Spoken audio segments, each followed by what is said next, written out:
Recent టైమ్స్‌లో నా అన్వేషణ చేసిన కొన్ని కామెంట్స్ వల్ల చాలా కాంట్రోవర్సీ అయితే నడుస్తుంది. చాలామంది నా అన్వేషణ అతను చేసిన కామెంట్స్ కరెక్ట్ అని చెప్పి సమర్థించేవాళ్ళు ఉన్నారు.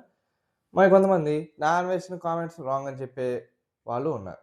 నేషనల్ పరంగా, హిందుత్వ పరంగా నేను చెప్పాలనుకున్న పాయింట్ ఏంటంటే ఫస్ట్ చాలా కామెంట్స్ చేశాడు.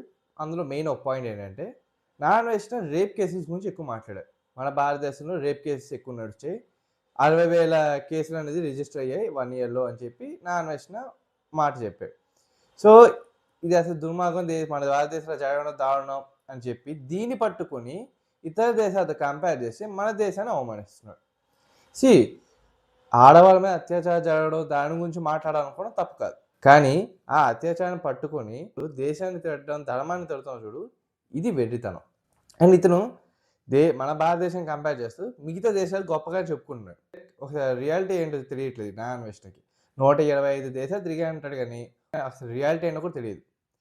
భారతదేశంలో 60,000 రేప్ కేసెస్ జరిగాయి అన్నాడు. ఓకే. అది దారుణమే.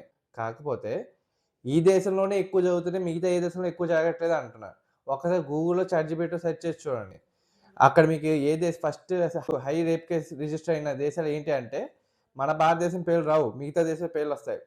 యూఎస్ఏ, యూకే, ఆఫ్రికా ఇంకా చాలా దేశాల పేర్లు వస్తాయి. ఆ దేశాల్లో అయితే 60,000 అని షాక్ అవుతున్నా. అక్కడ లక్షల్లో కేసెస్ రిజిస్టర్ అయ్యాయి. యూఎస్‌లో అయితే లక్షల్లో కేసులు రిజిస్టర్ అయ్యాయి.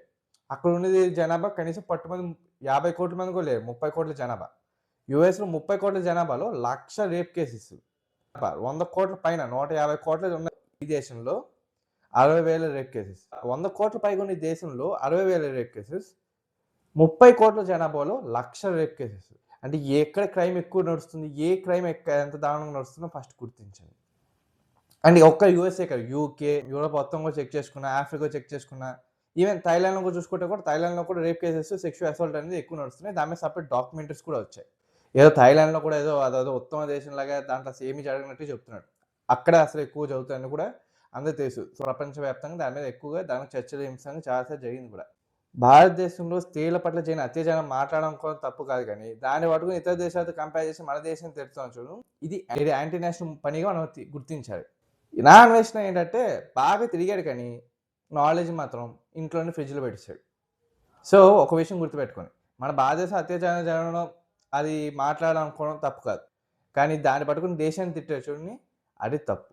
అది పట్టుకొని ధర్మాన్ని తిట్టారు చూడండి అది ఇంకా పెద్ద తప్పు. ఇంకా ధర్మం గురించి కూడా అతను ఏం కామెంట్ చేశాడో త్వరలో దాని గురించి కూడా వీడియోస్ తీసుకొస్తా. అప్పుడే సనాతన వాక్ ఛానెల్‌ని సబ్స్క్రైబ్ చేసుకోండి. జై శ్రీరామ్.